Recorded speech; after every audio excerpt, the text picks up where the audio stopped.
First contact surprise. Dr. Sarah Chen stood at the viewport of Orbital Research Station Galileo, her dark eyes fixed on the strange distortion barely visible against the star field. For 6 months, her team had been tracking these anomalies, carefully documenting what the rest of the scientific community had dismissed as sensor ghosts. But Sarah knew better. The patterns were too consistent, too precise to be natural phenomena. Another reading coming in, Dr. Chen called out Marcus Rodriguez from his monitoring station. Same signature as before, but stronger this time. Sarah nodded, her fingers dancing across her tablet as she logged the data. "They're getting bolder," she murmured. Or maybe just less careful. The they she referred to wasn't officially acknowledged in any of their reports. The UN Space Command had been very clear about keeping certain suspicions out of official channels. The distortion shifted slightly, its edges rippling in a way that defied normal physics. Sarah had developed new algorithms specifically to track these movements, combining quantum field theory with what some colleagues had dubbed impossibly creative mathematics. But that was humanity's strength, seeing patterns where others saw chaos, finding solutions that ignored conventional limitations. Dr. Chen. Marcus's voice cracked with excitement. "The new frequencies we've been testing. They're getting a response." Sarah was already moving to his station, her heart racing. For weeks, they'd been broadcasting on frequencies that theoretically shouldn't exist, using principles that merged quantum entanglement with classic radio waves. It was the kind of impossible science that had become humanity's hallmark. The response appeared on their screens, a complex pattern of energy pulses that matched no natural phenomenon. Sarah allowed herself a small smile. "Send the recognition sequence," she ordered, her voice steady despite the historic moment unfolding before them. As the sequence transmitted, the distortion in space suddenly sharpened, taking on a more defined shape. Where moments before there had been only a subtle warping of starlight, now a massive vessel began to materialize. Its hull seemed to bend light itself, a technology far beyond anything humanity had officially achieved. "They're dropping their cloak," Marcus whispered, awe evident in his voice. "No," Sarah corrected him, her smile widening. "They're acknowledging that we can see through it." The alien ship hung in space before them, its design unlike anything in human records. But Sarah wasn't surprised by its appearance. Her team had been reconstructing its specifications for months, building detailed models based on the tiny imperfections in its cloaking field. A communication request flashed on their main screen. The aliens were initiating contact, probably assuming they were making first contact with a primitive species that had gotten lucky. They had no idea that humanity had been watching them, studying them, and learning from them for years. Sarah straightened her uniform and nodded to Marcus. "Accept the transmission," she said, "and notify UN Command that Operation Looking Glass is entering Phase 2. The screen flickered to life, revealing a being that would have seemed impossible just a few decades ago. The alien's crystalline features shifted in what might have been surprise as it took in Sarah's calm demeanor. "Greetings," the alien began, its words automatically translated by software that Sarah's team had been developing since they first detected the ship's communication frequencies. "We are representatives of the Galactic Conclave, here to establish first contact with your species." Sarah's response would shake the foundations of galactic society. "Welcome to Earth space," she said pleasantly. "We've been expecting you. Would you like to discuss why you've been observing us for the past 20 years? The alien's crystalline features fractured in what could only be shock. In that moment, the balance of power in their interaction shifted dramatically. The Conclave had thought they were studying humanity. They were about to learn that humanity had been studying them right back, and doing it far more effectively than they had imagined possible. "How?"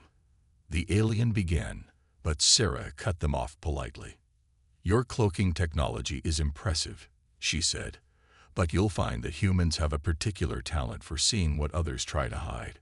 Shall we discuss the real purpose of your surveillance, or would you prefer to maintain the pretense of first contact?" In the silence that followed, Sarah could almost see the aliens' worldview shattering. They had come to guide what they thought was a primitive species taking its first steps into space. Instead, they had found a civilization that had not only detected their presence, but had used their own technology to do so. The alien ship hung motionless in space, its occupants probably engaged in frantic discussions about how to handle this unprecedented situation. Sarah used the time to send a series of coded messages to Earth's defense grid. Not that they would need it. Humanity had spent years preparing for this moment, developing countermeasures for every possible scenario. When the alien finally spoke again, its tone had changed completely. "It seems," it said carefully, "that we have significantly underestimated your species." Sarah allowed her smile to widen slightly. "That's a common mistake," she replied. "One that usually only happens once. Now shall we begin real negotiations? As equals." The day that humanity officially joined the galactic community would be remembered not as the day aliens revealed themselves to Earth, but as the day Earth revealed that it had already known everything about them. The age of human innovation was about to reshape the galaxy in ways no one, human or alien, could fully predict. The Hidden Fleet. Admiral James Torres stood on the bridge of the EFSS Prometheus, watching the holographic display as dozens of ships emerged from their quantum camouflage fields. The Galactic Conclave delegation aboard his vessel remained silent, their crystalline forms reflecting the blue light of Earth's atmosphere below. He could sense their growing unease as more vessels appeared. "Your species claimed to have only achieved basic spaceflight capabilities," the lead delegate, who called itself First Observer, finally said. Its tone carried what might have been accusation, or perhaps fear. Torres allowed himself a small smile. "We claimed nothing," he corrected. "We simply allowed you to make assumptions based on what we wanted you to see." Another wave of ships materialized, these larger than the previous ones. Humanity learned long ago that appearing less capable than we are has distinct advantages. The Conclave delegation watched as the ships took formation. Each vessel incorporated technologies that, according to their understanding of scientific progress, should have been impossible for humanity to develop for at least another century. Yet here they were, not just existing but demonstrating capabilities that challenged the Conclave's most basic assumptions about technological development. "These vessels," another delegate spoke, its crystalline surface rippling with confusion, "they're using principles that shouldn't work together. Your power systems appear to be merging quantum fluctuation with primitive fusion technology. That's impossible." Torres finished. "You'll find that humans have a rather unique relationship with impossibility. We tend to view it as a challenge rather than a limitation." The holographic display updated, showing more ships emerging from Earth's lunar bases and orbital stations. Each one represented a different approach to solving the problems of space travel, incorporating ideas that the Conclave had never considered combining. "When you began observing us," Torres continued, "you expected to see a predictable pattern of development. But humanity doesn't follow patterns. We break them, reshape them, and create new ones. While you watched our public space program, our real advances were happening in ways your monitoring systems couldn't detect." A new alert sounded, and Torres watched with satisfaction as the delegates reacted to the data now flooding their sensors. The ships weren't just appearing. They were demonstrating capabilities that should have been beyond any developing civilization. "That's impossible," First Observer declared as one of the human vessels seemed to bend space around itself without using any recognized form of propulsion. "Your species can't have developed such technologies without following the standard progression paths." Torres turned to face the delegation directly. "Let me share something about humans," he said. "We don't believe in standard progression paths. When we encounter a problem, we don't ask what's the proper way to solve this. We ask what's the most effective way. Sometimes that means combining technologies in ways no one else has tried. Sometimes it means ignoring conventional wisdom entirely." The display showed one of the smaller ships demonstrating a new form of faster-than-light travel, one that combined principles the Conclave had always considered mutually exclusive. The delegate's crystalline forms trembled slightly, a sign of extreme distress.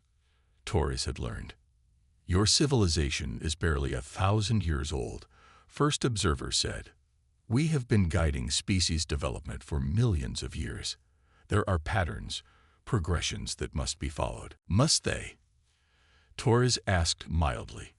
Or is that just what you've always believed because no one ever questioned it? He gestured to the fleet around them.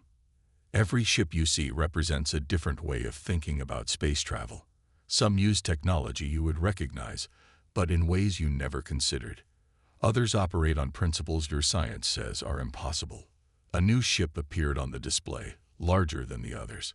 Its hull seemed to shift and change, adapting to space around it in ways that defied conventional physics. That, Torres said with evident pride, is what happens when you let humans ignore the rules and just solve problems. First observer's surface had taken on a dull, matte finish, the equivalent of a human going pale. How many more ships do you have hidden? Torres's smile widened slightly. How many more do you think we need? He let the question hang in the air for a moment before continuing. But perhaps the more important question is, what else have we developed while you thought you were watching a primitive species take its first steps into space? The delegates conferred among themselves in rapid, crystalline tones. Torres let them talk, knowing that everything they were seeing was carefully choreographed. Humanity had spent years preparing for this reveal, knowing that when the time came to join the galactic community, they would do so from a position of strength. Your species, first observer finally said, will destabilize everything. The patterns we've maintained for millions of years will change, Torres completed. That's what humans do best. We change things. We look at what everyone else says is impossible and ask why not.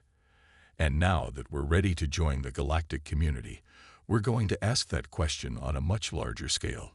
As if to emphasize his point, one of the human ships demonstrated a new technology, briefly phasing out of normal space-time using principles that the Conclave had never even theorized.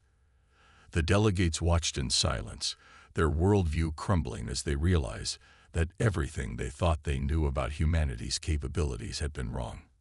Welcome to the real Earth, Torres said quietly. We look forward to showing you what humanity can really do, now that we don't have to hide anymore. Breaking the rules. Dr. Maya Patel stood before the Galactic Science Council, her holographic presentation showing designs that made the assembled alien scientists shift uncomfortably in their seats. The council chamber, normally a place of ordered discussion about established scientific principles, had become a battlefield of ideas. As you can see, Maya continued, gesturing to the complex diagrams floating in the air, by combining your quantum shielding technology with what you considered our primitive particle physics, we've created something entirely new. The chief scientific officer, a being of pure energy contained within a crystalline matrix, pulsed with agitation. These combinations violate fundamental laws of physics. Maya smiled. No, they violate your understanding of those laws. There's a difference. She brought up another diagram, this one showing how humans had merged supposedly incompatible technologies. When we first discovered your observation ships, we didn't just study your technology. We questioned why you used it the way you did. The display shifted to show a human research facility where scientists were deliberately breaking established rules of technological development. Devices that should never have worked operated seamlessly, defying millions of years of galactic scientific doctrine. Impossible, muttered one of the council members, their tentacles writhing in distress. Your species cannot have mastered these principles so quickly. The progression sequence requires. Why? Maya interrupted politely. Why must technological development follow a specific sequence? Who decided that certain discoveries must come before others? She paused, letting the questions hang in the air. Humans asked these questions. When we found no good answers, we started experimenting. The holographic display updated to show the results of those experiments. hybrid technologies that merged different development eras, devices that operated on principles the Council had never considered, and innovations that simply ignored established limitations. "Your people are corrupting the natural order," another Council member declared. "These innovations, they'll spread to other species. The patterns we've maintained are already changing," Maya confirmed. "We've received requests from 17 different species asking to learn our methods. They're starting to question the limitations they've accepted for so long." The chamber erupted in concerned murmuring. Maya waited patiently, knowing that what she would show them next would cause even more disruption. With a gesture, she brought up the final part of her presentation. "This," she said, indicating a seemingly simple device, "is what happens when you let humans truly innovate." The device activated, creating effects that should have required a power source the size of a small sun. Instead, it ran on principles that combined technologies from across multiple development eras. "Stop." The chief scientific officer's containment crystal flared brightly. "These demonstrations must cease. Your species cannot be allowed to spread these aberrations." Maya's expression hardened slightly. "I'm afraid that's not your decision to make. Humanity isn't asking for permission to innovate. We're showing you what's possible when you stop accepting arbitrary limitations."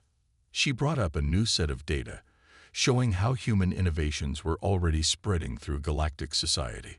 Species that had followed the Council's rigid development patterns for millennia were beginning to experiment with new combinations, inspired by humanity's example.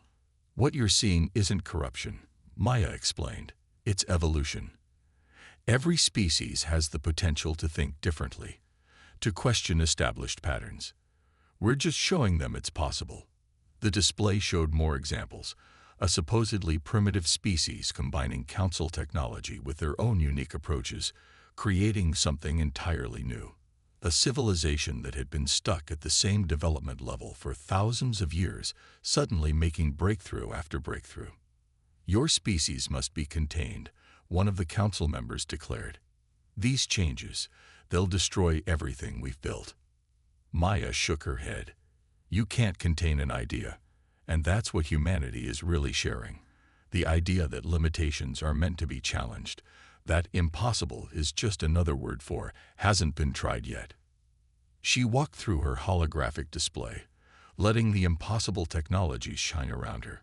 Every one of these innovations was created because someone asked why not, instead of accepting, because that's how it's always been done. That's humanity's gift to the galaxy, not just new technology, but a new way of thinking. The Council chamber fell silent as the implications sank in. They weren't just facing a species that had developed faster than expected. They were dealing with a civilization that had fundamentally challenged the very foundations of galactic scientific development. "The change has already begun," Maya said softly. "The only question is whether you'll help guide it or be left behind by it." As if to emphasize her point, another alert came in. 3 more species had just announced technological breakthroughs using human principles. The galaxy was awakening to new possibilities, and there was nothing the Council could do to stop it. Maya looked at the assembled scientists, seeing the mix of fear and fascination in their alien features. "Welcome to humanity's version of progress," she said. "We look forward to seeing what's possible when the entire galaxy starts thinking outside the box." The ultimate test. Commander Elena Santos watched the tactical display as the Drachnid fleet approached Earth's solar system. The alien armada was impressive. Thousands of warships arranged in perfect battle formations, their technology representing millions of years of military development. They had come to put humanity back in what they considered its proper place. "They're broadcasting their demands," her communications officer reported. "Standard surrender protocols. They're offering to let us retain limited autonomy if we agree to cease all technological innovation and accept their oversight." Elena smiled. "Send them our standard response." The response was simple, a short message reading "No, thank you." It was delivered using communication principles that the Drachnids had always considered impossible, transmitted through channels their sensors couldn't properly detect. Enemy fleet is launching their first wave, Tactical reported. Standard Drachnid assault pattern. They're deploying exactly as the simulations predicted. Elena nodded. The Drachnids, like most ancient species, relied on proven tactics refined over millions of years of warfare. They believed in the power of overwhelming force applied according to tested protocols. They were about to learn why that was a mistake when facing humans. Deploy countermeasures, she ordered. Let's show them why following predictable patterns isn't always wise. Across the solar system, human defenses activated, but they weren't the energy shields or weapon platforms the Drachnids expected. Instead, thousands of tiny devices winked into existence, each one implementing technologies that violated what the Drachnids considered immutable laws of physics. The first wave of Drachnid ships hit the defensive field, and nothing happened.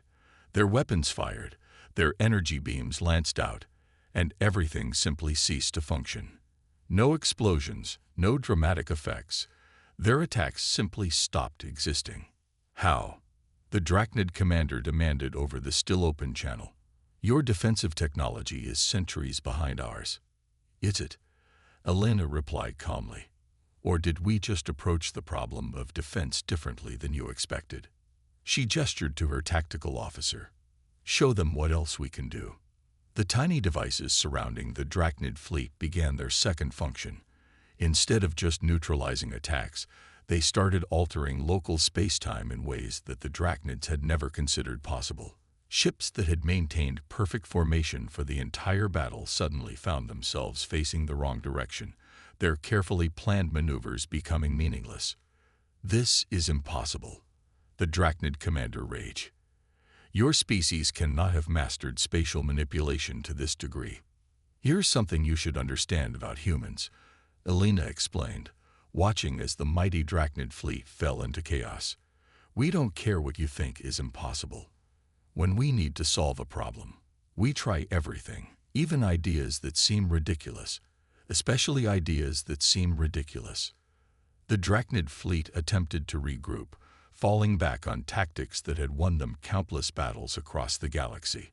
But every strategy they employed was met with a countermeasure that shouldn't have existed. Human ships phased through solid matter. Weapons fired backwards through time, and defense systems ignored what the Drachnids considered fundamental laws of physics. Your victory here changes nothing, the Drachnid commander declared, even as their fleet scattered in disarray. The galaxy will not accept these violations of natural law. Elena's expression hardened. That's where you're wrong. The galaxy is already changing. While you were gathering your fleet, 17 other species have started implementing our innovations. They're discovering that the only real law of nature is that there's always more to discover. As if to prove her point, a group of human ships demonstrated a new form of faster-than-light travel, one that simply ignored the traditional limitations of spacetime. The Drachnid sensors couldn't even properly register what they were seeing. This is your final warning, Elena announced to the retreating fleet. Humanity isn't interested in conquest or domination. We just want the freedom to explore, to innovate, to try new things. Attack us again, and we'll be forced to show you even more of what humans can do when we're truly challenged. The threat was clear, and all the more terrifying because no one, not even humanity, knew exactly what they might develop when pushed. The Drachnid fleet, one of the most powerful military forces in the galaxy, retreated in disarray, their certainty in their own superiority shattered by weapons and defenses that violated everything they thought they knew about science. Send word to the Galactic Council, Elena ordered as the last Drachnid ships fled. Tell them that humanity remains open to peaceful cooperation, but we will not be restricted or contained. The age of rigid thinking is over. As her message was transmitted, Elena watched the tactical display showing the aftermath of the battle. The Drachnids had brought the most powerful fleet the galaxy had ever seen, armed with technology perfected over millions of years. They had been defeated not by superior firepower, but by humanity's ability to think in ways they couldn't predict or counter. "Update our status," she commanded. "Humanity is no longer to be classified as a developing species or a potential threat." She paused, allowing herself a small smile. "We are simply humanity, the species that turns impossible into reality." New dawn. The grand chamber of the Galactic Council had changed. Where once orderly rows of seats had held representatives maintaining millions of years of tradition, now the space had been reorganized into collaborative clusters where species freely shared ideas. At the center of it all stood Ambassador Sarah Chen, the same scientist who had first revealed humanity's awareness of alien observation. 6 months, she said, addressing the assembled representatives. In just 6 months since humanity joined the galactic community, we've seen more technological advancement than in the previous 1,000 years combined. The display behind her showed the evidence. Species that had been bound by rigid development protocols were now innovating at unprecedented rates. Technologies that had been considered impossible were becoming commonplace as more civilizations adopted humanity's "why not" approach to problem solving. The Drachnid attack proved something important, Sarah continued. Not that humanity was powerful. We already knew that. It proved that the old ways of thinking, the rigid adherence to established patterns, had become a vulnerability rather than a strength. A Zenthi representative, their crystalline form now modified with seemingly impossible improvements, spoke up. "Our species resisted these changes at first. We thought humans were bringing chaos to the galaxy. Now we understand. You brought possibility." Sarah nodded. "That's always been humanity's gift. We don't just think outside the box. We question why there needs to be a box at all." She gestured to the chamber around them. "Look at what's happened since species started asking that question themselves." The display shifted to show various achievements. A primitive species combining quantum technology with their unique biological understanding to create entirely new sciences. Ancient races discovering that their perfected technology could be improved in ways they'd never considered. Young civilizations contributing innovations that violated traditional development sequences, but worked nonetheless. "Humanity didn't come to dominate the galaxy," Sarah explained. "We came to wake it up. To show that progress doesn't have to follow a predetermined path. That the most amazing discoveries often come from trying things that shouldn't work." The chamber's atmosphere had changed from the tense formality of the past. Species that had once been rigidly separated by development tiers now collaborated freely, sharing ideas without concern for traditional hierarchies. "But the greatest change," Sarah continued, "isn't in our technology. It's in how we think about possibility itself. Every species has unique perspectives, unique ways of approaching problems. When we stop insisting that everyone follow the same path, we unlock potential we never knew existed." The holographic projection showed the latest example. A joint project between humans and 5 other species had created something entirely new. A technology that didn't fit into any established category because it combined principles that should have been incompatible. "This is humanity's real contribution to the galaxy," Sarah said. "Not our innovations, but our willingness to try what others consider impossible. And now that other species have embraced this approach," she smiled, "well, even we can't predict what might be possible." The former chief scientific officer, their energy form now housed in an impossible matrix of their own design, spoke next. "We feared humanity would destabilize the galaxy. Instead, you've helped us break free from limitations we didn't even realize we had imposed on ourselves." Sarah's expression grew serious. "But with this freedom comes responsibility. Humanity learned long ago that innovation without wisdom can be dangerous. That's why we're not just sharing our technology. We're sharing our experiences, our mistakes, our understanding of how to balance progress with prudence." The display showed new schools and research centers being established across the galaxy, places where species could learn not just new technology, but new ways of thinking about what was possible. The old council tried to control progress, to make every species follow the same careful path. Sarah concluded. The new council's role is different. We're here to encourage exploration, to support innovation, to help species discover their own unique paths forward. As she finished speaking, another alert came in, yet another breakthrough, this time from a collaboration between 3 species that had previously been considered too primitive for advanced research. The chamber filled with excited discussion as representatives eagerly shared ideas about the implications. Sarah watched with satisfaction. This was humanity's true victory, not defeating the drachnids, not proving their technological prowess, but helping the galaxy rediscover its capacity for wonder and innovation. They had shown that being dangerous didn't have to mean being destructive. Sometimes, the most dangerous thing you could do was show people that their limitations were self-imposed.